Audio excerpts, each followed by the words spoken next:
Pai do Senhor, meus irmãos, graças a Deus que nos dá a vitória, o nosso Senhor e Salvador Jesus Cristo.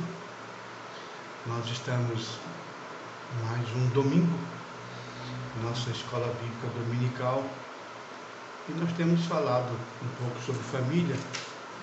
E hoje eu quero falar um pouco sobre salvação. Amém?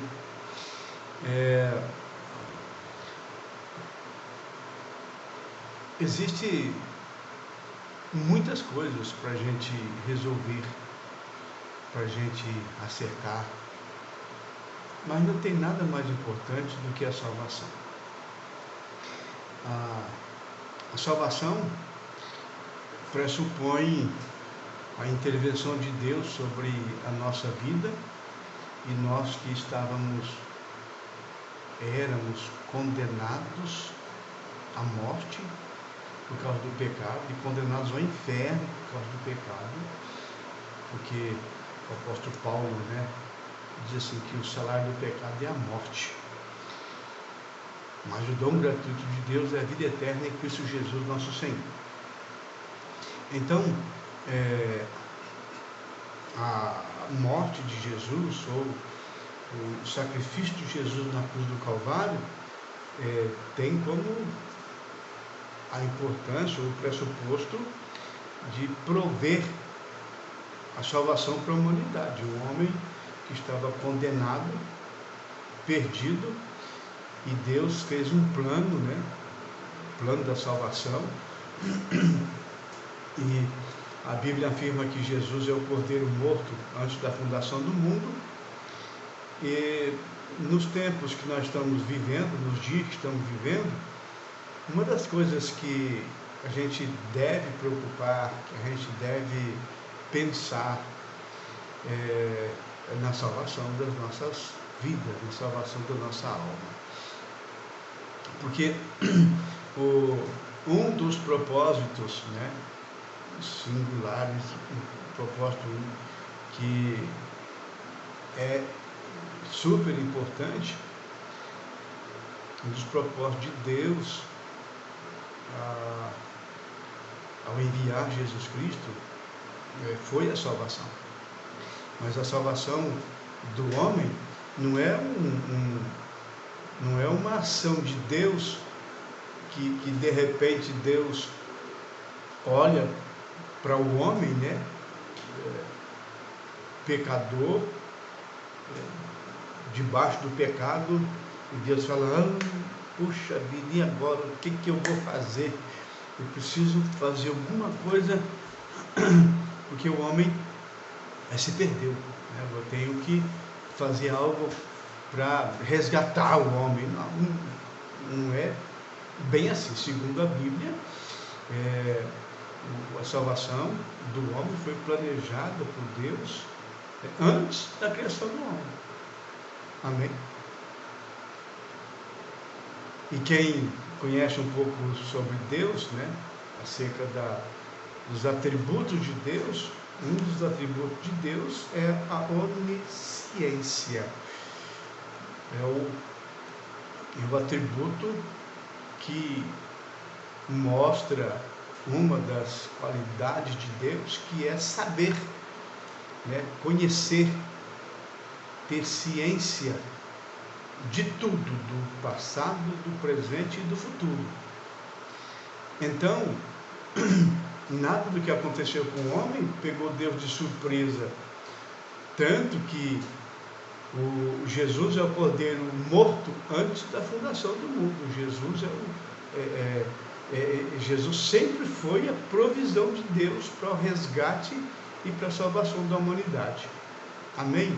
Eu quero falar um pouquinho sobre isso, e a minha intenção é resgatar um dos valores do cristianismo, que é a salvação do homem. E obviamente Deus salva o homem com um propósito também. Olha, a salvação é um propósito dentro de um outro propósito. Deus salva o homem para o louvor da sua glória, porque o homem é criado, é salvo para que Deus seja glorificado, para que Deus seja exaltado, para que o nome do Senhor seja conhecido. E Deus trabalhou com isso, e Deus organizou essa salvação, né, desde antes da fundação do mundo. E o plano de Deus revelado, o plano de Deus em ação, né, na criação do homem, Adão e Eva, Deus começa ali, né, a colocar o seu plano em ação e começa a revelar ao próprio homem o seu plano, o seu propósito, né? Adão, Sem, né? Vem os semitas, Abraão, Isaac, Jacó, Israel. Depois, né,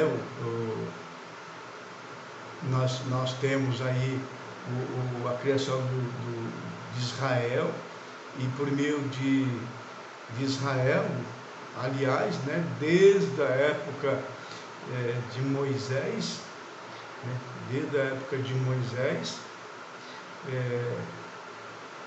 Deus trata com o povo de Israel, mas já dando sinais acerca da salvação, né? Quando Deus trabalha com o povo de Israel, a lei, né, os mandamentos e toda aquela série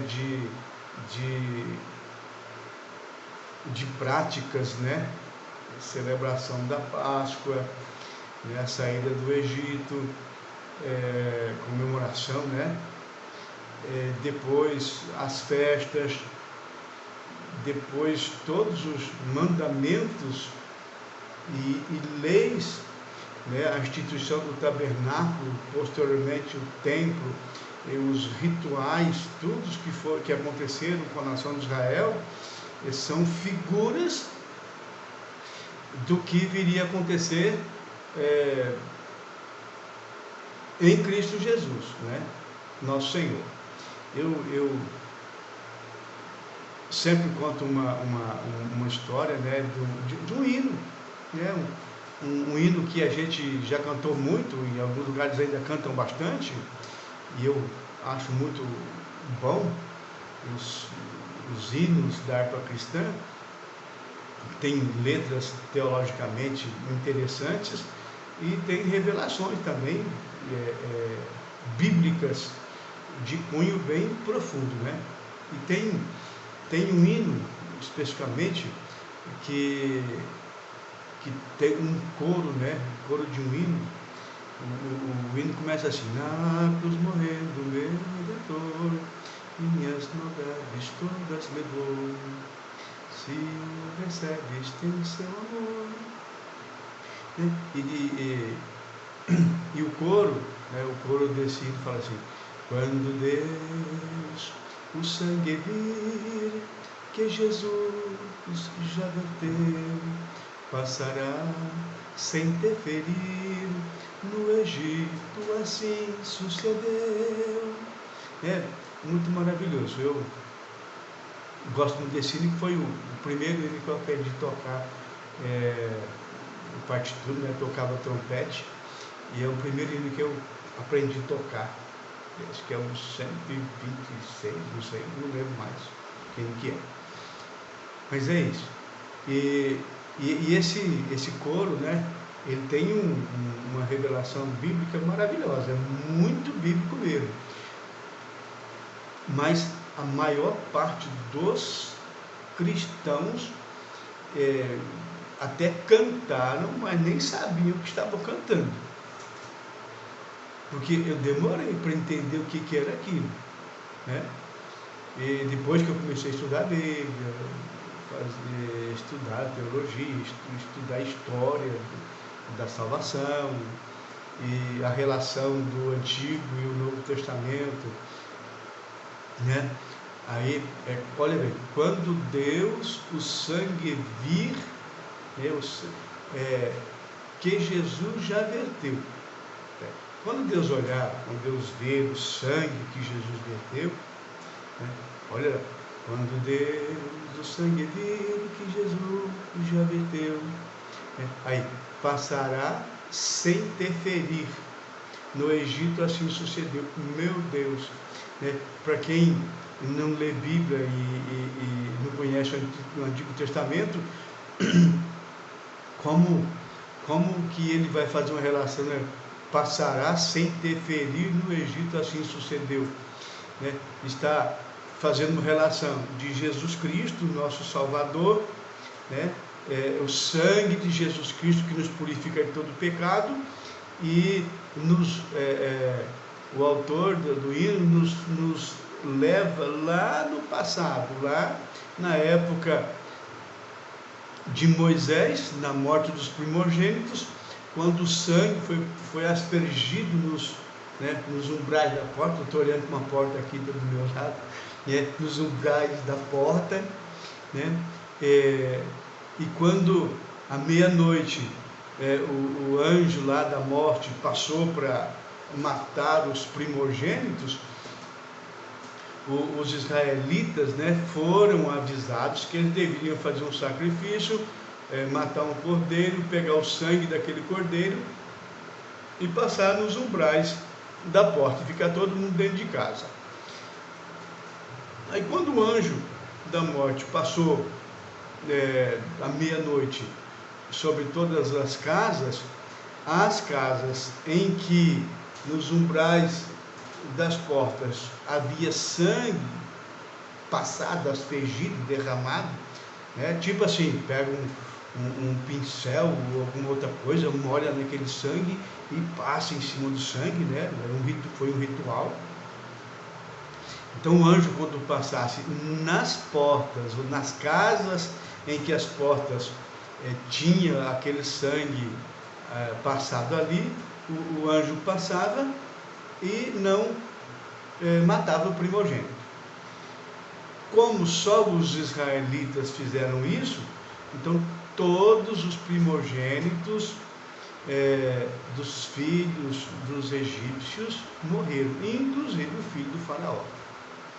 Aí você lembra a música, a letra, passará sem interferir no Egito, assim sucedeu.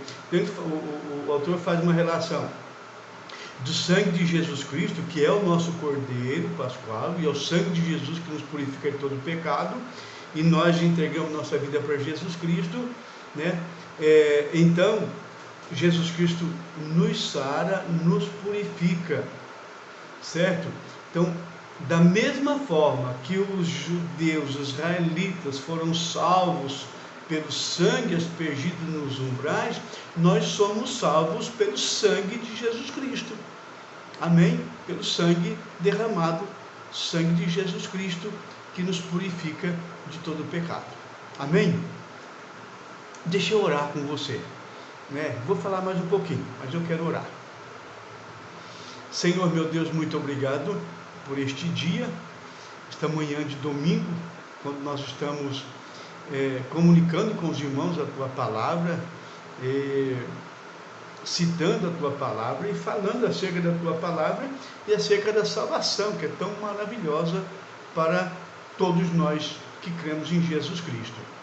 Então, meu Deus, olha para cada irmão, cada irmã, olha para cada jovem, adolescente, anciãos, todas as pessoas que vão ouvir esta palavra, que sejam tocados pelo Teu poder, tocados pelo Teu amor, tocados por Tua graça, e que nós possamos valorizar a salvação por meio de Jesus Cristo, nosso Senhor. A salvação pela fé em Jesus Cristo, que deu a sua vida, que sofreu no nosso lugar, que pagou o preço da redenção. Abençoa cada vida, cada pessoa, e que possamos, neste dia, valorizar a bênção da salvação eterna pela fé no Senhor e Salvador Jesus Cristo. Fala conosco, Senhor, ainda mais. Amém. Eu ainda vou ler um texto, tá? Vou ler um texto e em Efésios, no capítulo 2,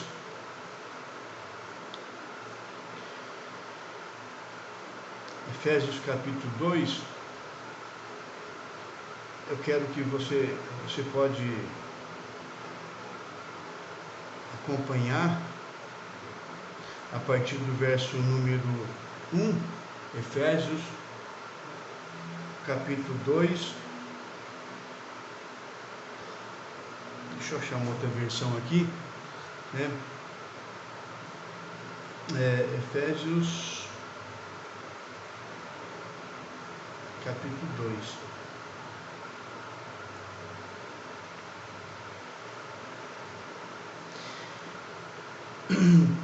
Então, eu tenho duas versões aqui. A primeira versão foi: e vos vivificou, estando vós mortos em ofensas e em pecados. Na outra versão fala assim: vocês estavam mortos em suas transgressões e pecados. Amém? Então, vamos guardar aí algumas coisas interessantes e relevantes para nós pensarmos aí nesta manhã. Lembrando os irmãos que hoje à noite, né, 19h30, vamos ter o nosso culto, e nós estamos tendo um culto presencial. Então você pode participar do culto, você, sua família, né? Mas os irmãos devem comunicar a sua presença, né, para Grazi, tá? Olha no WhatsApp daí da igreja, ou se não no WhatsApp da Grazi, diretamente com ela, né, no privado. Você pode colocar o teu nome lá, para a gente não ter excesso de pessoas na igreja.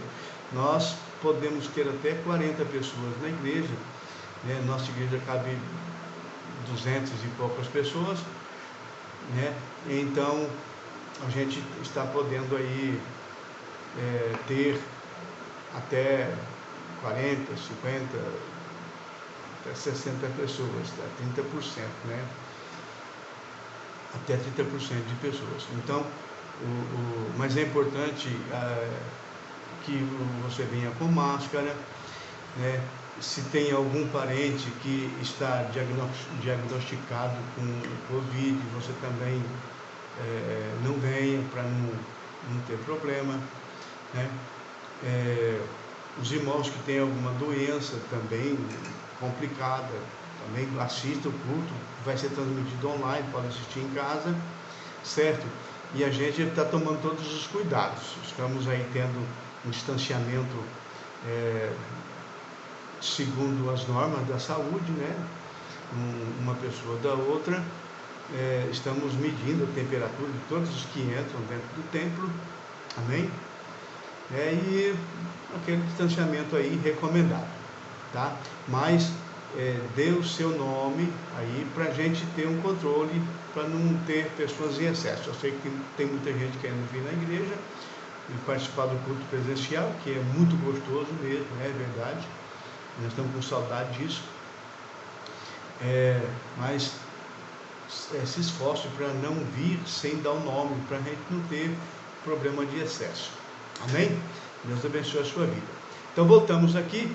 Eu estou falando sobre a importância da salvação, e eu quero falar um pouco aqui baseado na carta do apóstolo Paulo aos Efésios, né? No capítulo número 2.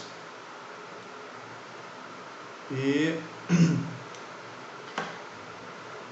o primeiro ponto importante é que, para que haja salvação, para que aconteça a salvação, é necessário que a pessoa reconheça que ele está perdido, que ele está condenado. Amém? E o apóstolo Paulo começa desta maneira, ele fala: vocês estavam mortos em suas transgressões e pecados, estavam mortos, e ponto, né? Mortos aqui significa separado, significa condenado, significa distanciado, significa fora do plano, fora do propósito de Deus, andando segundo o curso do mundo, E o apóstolo Paulo, ele reforça o fato de que estávamos mortos, né, em ofensas, delitos, ofensas de pecados, transgressões de pecados. Esse morto aqui significa, guarde bem isso, separado, né? Separado, Deus de um lado e o morto do outro lado, né? Morto aqui significa separado, longe de Deus. E o apóstolo Paulo, ele então, ele reforça, ele começa dizendo: olha, meus irmãos, vocês estavam mortos por causa das suas transgressões e por causa dos vossos pecados. E ele diz aqui, nessa versão aqui, numa das versões, fala assim: e vos vivificou, estando vós mortos. Esse vivificou significa dar novamente a vida, trazer novamente a vida, colocar você vivo. Estava separado, estava morto, longe de Deus. E Deus então nos deu vida novamente, Ele nos vivificou, Ele tirou-nos do estado de separação, do estado de condenação, e condenado por causa do pecado, condenado por causa das transgressões. E Ele nos deu vida. Então guarde bem no seu coração. Ser cristão significa reconhecer que nós estávamos mortos e reconhecer que Deus, por meio de Jesus Cristo, nos tornou a dar vida. Colocou vida em nós, vivificou, morto, né? Eu lembro aqui do profeta Ezequiel, né? Aquele vale dos ossos secos lá, e quando Deus pergunta para o profeta se poderia aqueles ossos voltar a viver, e o profeta fala: Senhor, tu o sabes. Certo? Esse negócio de voltar à vida, de dar vida, é o Senhor que resolve. Eu não posso nem opinar, nem falar nada. O Senhor resolve isso, né? E a restauração, o levantar daquela multidão de... Uma pesquisa mostrou... Aquela multidão de ossos que estavam mortos, quando esses ossos voltam a viver, é uma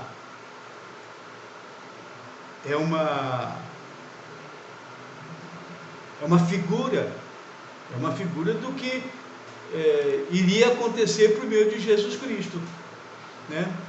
E que aconteceu com Israel também. É uma figura de Israel, uma figura de Jesus Cristo, que por meio de Jesus Cristo, né, todos os que estavam mortos em delitos e pecados voltaram a viver.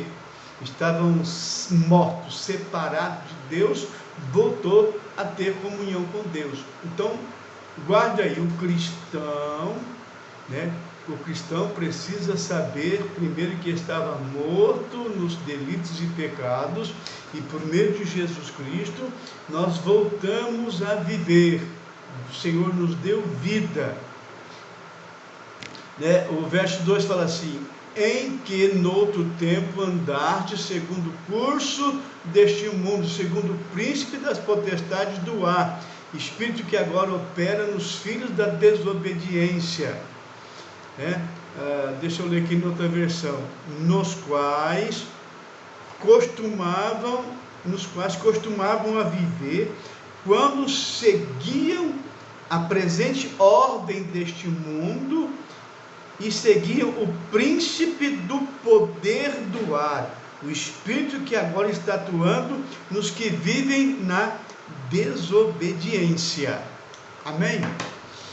Mais uma coisa importante então, que nós precisamos saber nesses dias de crise, nesses dias de luta, de guerra, que apesar de Deus ter nos vivificado, nos tornado a dar vida à vida, estávamos separados, agora fomos chamados para ficar perto dele, e igreja significa também chamados para fora, né? E tirados do mundo. Fomos chamados para ficarmos fora do mundo, certo?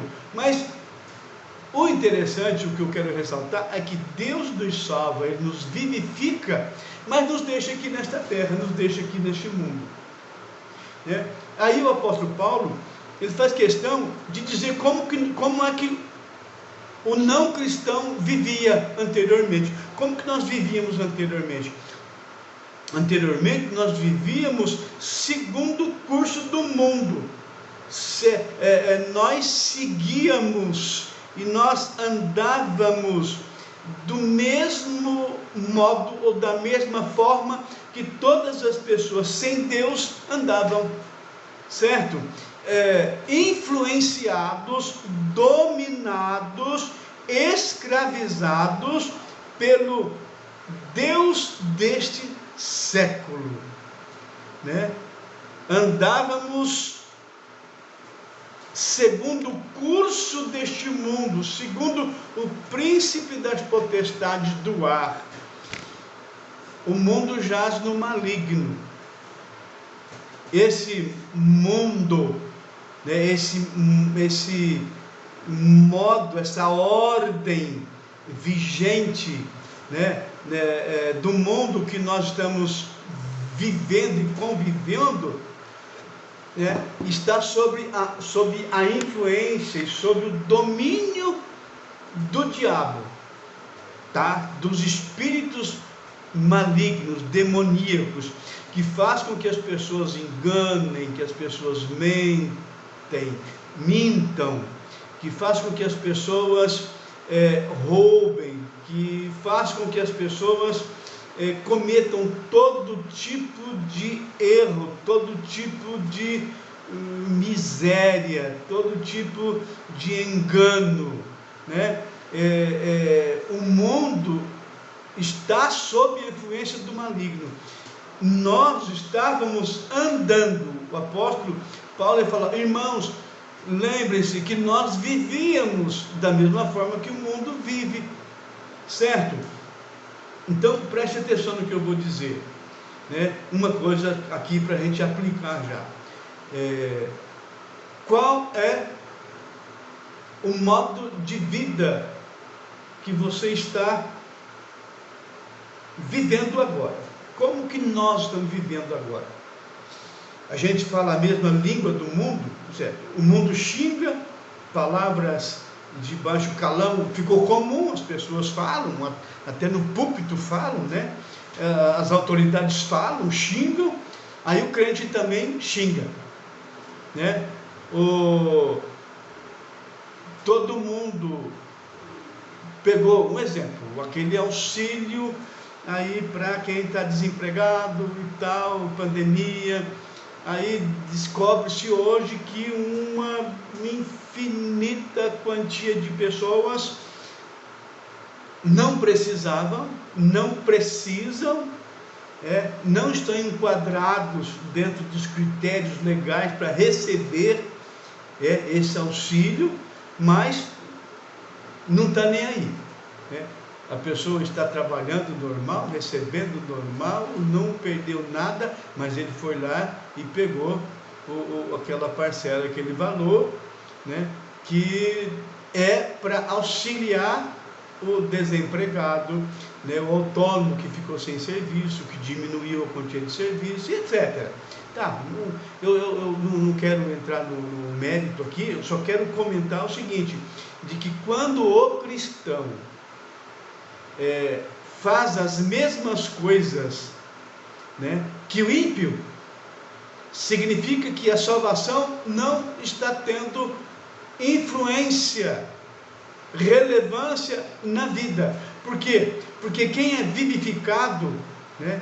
Quem é vivificado, quem estava morto e foi vivificado pelo Espírito de Deus, pela salvação em Jesus Cristo, essa pessoa deixou aquela maneira de viver para viver uma nova vida, né? Se afastando do modelo do mundo, da forma com que o mundo vivia.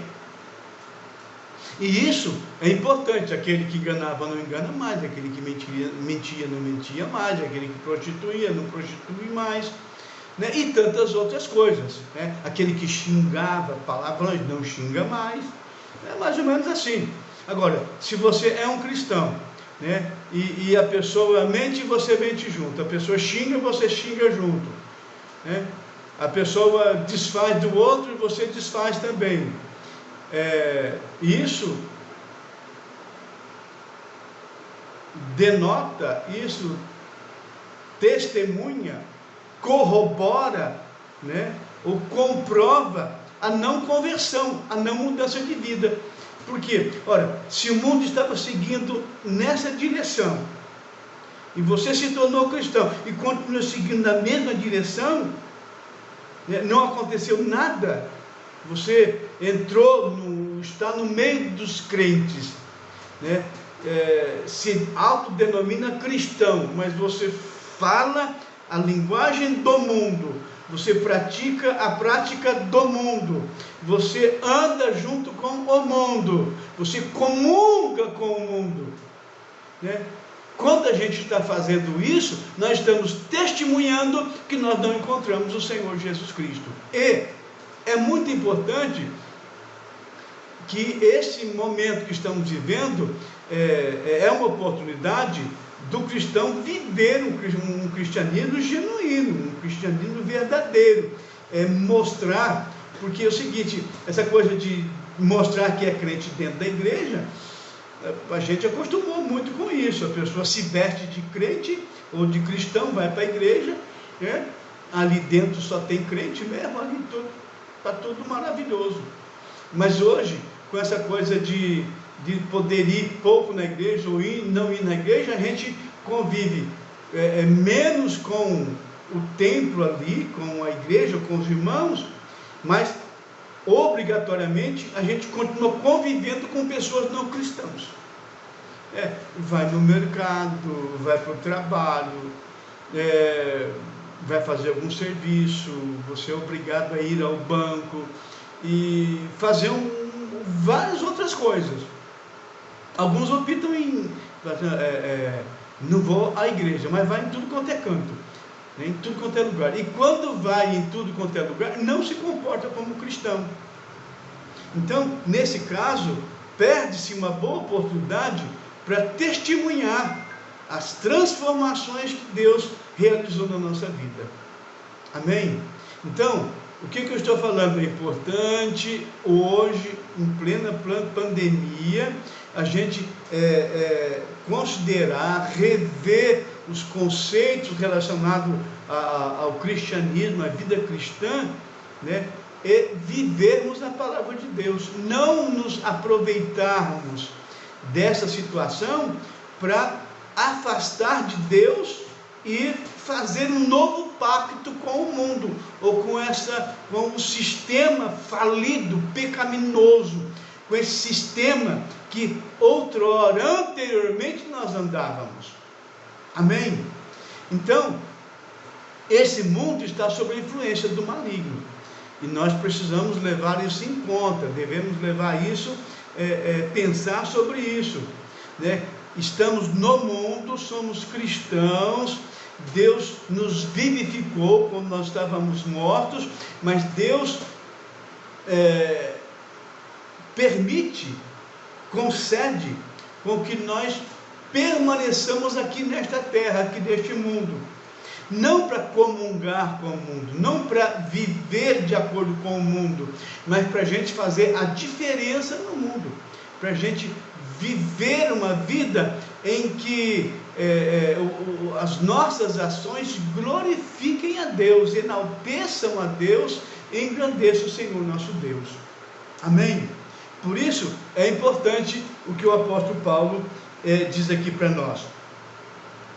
Olha, o verso 3, continuando, entre os quais todos nós também antes andávamos nos desejos da nossa carne, fazendo a vontade da carne e dos pensamentos, e éramos por natureza filhos da ira, como os outros também. Ou seja, antes de sermos vivificados, nós éramos igual todos os outros. Fazia vontade da carne, andávamos no curso do mundo, né? Tínhamos a natureza de filhos da ira, né? Em outras palavras assim, para ser bem claro, né? Filho da ira, filho do diabo, porque quem faz a vontade do diabo é filho do diabo, quem faz a vontade de Deus é filho de Deus. Então nós andávamos fazendo a vontade do inimigo, tal qual os que não têm Jesus Cristo continuam vivendo dessa mesma maneira. Amém? Então andávamos segundo o desejo da carne, fazendo a vontade da carne, né? E os nossos pensamentos eram, por natureza, o mesmo pensamento dos filhos da ira. Deixa eu ler aqui nessa outra versão. Olha aqui, ó. Anteriormente, todos nós também vivíamos entre eles, satisfazendo a vontade da nossa carne, seguindo os desejos e os seus desejos e pensamentos. Como os outros, éramos por natureza merecedores da ira. O verso 4: todavia, Deus, que é riquíssimo em misericórdia, pelo seu grande amor com que nos amou, deu-nos vida com Cristo, quando ainda estávamos mortos em transgressões. Pela graça sois salvos. Amém? Olha, meus irmãos, aí o apóstolo, ele entra por um novo caminho, né? Ele mostra a transformação. O que aconteceu, por que aconteceu, como que aconteceu. Ele fala assim, olha, mas Deus, que é riquíssimo em misericórdia, com o seu grande amor que nos amou. Deus é misericordioso, não quer que ninguém se perca, mas quer que todos venham ao arrependimento. Essa é a vontade de Deus. Deus é riquíssimo em misericórdia, Deus tem misericórdia muito, né? As misericórdias do Senhor são as causas de não sermos consumidos, porque as suas misericórdias não têm fim. Deus é assim, né? Mesmo quando nós estávamos separados, vivendo segundo o curso do mundo, fazendo a vontade da carne, dos desejos da carne, dos pensamentos da carne, dominados pelo espírito maligno, fazendo a vontade do Deus desse século, estávamos completamente mortos e perdidos, separados. Deus nos amou nessa condição. Amém? Que coisa maravilhosa. E o apóstolo, ele diz assim, ele finaliza o verso 5 dizendo assim: pela graça sois salvos. E graça é favor divino, favor de Deus para o seu povo. Graça é o amor de Deus em ação. Graça é a misericórdia de Deus na prática, né? Graça é favor imerecido, favor sem mérito. Eu não mereço a salvação, ninguém merece a salvação. Ninguém fez nada para merecer ser salvo.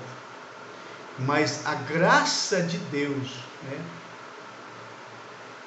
O favor de Deus, sem mérito algum da nossa parte, foi derramado sobre nós.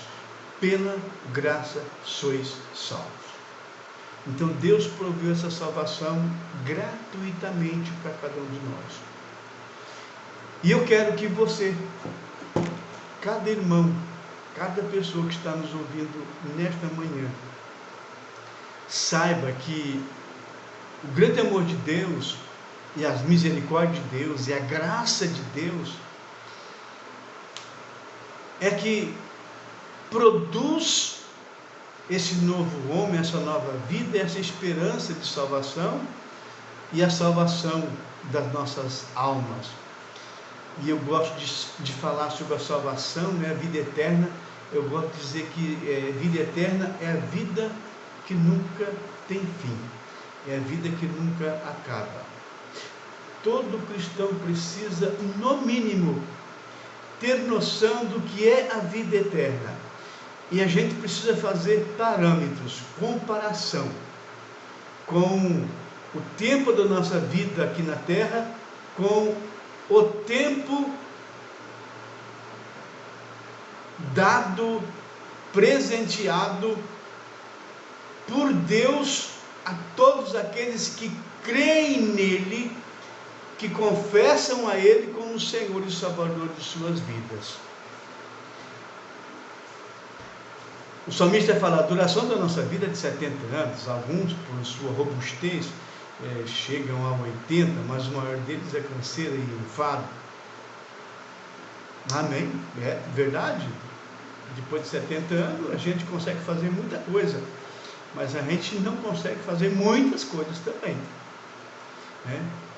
E, obviamente, também, quem tem mais de 70 anos, sente que as perspectivas de vida não são assim. Não dá para você ter 70 anos e falar assim: daqui 70 anos eu vou fazer isso, daqui a 80 anos eu vou fazer isso, porque há uma possibilidade muito grande da gente não viver, né, até 130 anos. Aliás, vale a pena dizer que daqui a 100 anos, a maioria da população do mundo, de mais de 7 bilhões de pessoas, olha aí, daqui a 100 anos, a maior parte da população do mundo, de mais de 7 bilhões, não existirá mais. Neste plano terreno, não. Talvez alguns que estão nascendo hoje cheguem a 101, 102, 103, mas alguns. A maioria não vai viver mesmo, não estará vivo aqui neste plano. Então, é preciso que se compare, né, para você valorizar a ação de Deus, o amor de Deus, a salvação. Porque muitas pessoas pensam em ser crente, membro de uma igreja, de uma denominação, se contentam com a membresia, se contentam em ter o nome de cristão, mas não conseguem pensar na bênção da vida eterna, no valor da salvação, na importância e relevância da eternidade. A vida que nunca acaba, a vida que nunca tem fim. Essa vida que Deus proveu para todos nós, providenciou para nós, que nós estávamos separados, mortos em nossos delitos e pecados, e Deus nos vivificou por meio do Senhor e Salvador Jesus Cristo. Pela graça sois salvos. Deus é misericordioso, Ele proveu essa salvação para você. Pense comigo. Primeiro, se você não é cristão ainda, entregue a sua vida para Jesus Cristo, porque quem não entregou sua vida para Jesus Cristo ainda está morto em ofensas, delitos e pecados.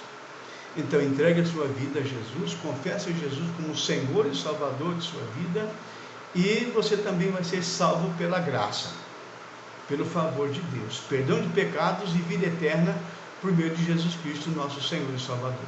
Amém? Segundo, se você está desviado dos caminhos do Senhor, está fraco, voltou a se envolver com o mundo, voltou a andar no curso do mundo, perdeu o senso da salvação, perdeu a certeza de salvação, esqueceu-se de Deus e voltou a andar novamente segundo o mundo, né? É tempo de você reconciliar com Jesus. Hoje você pode.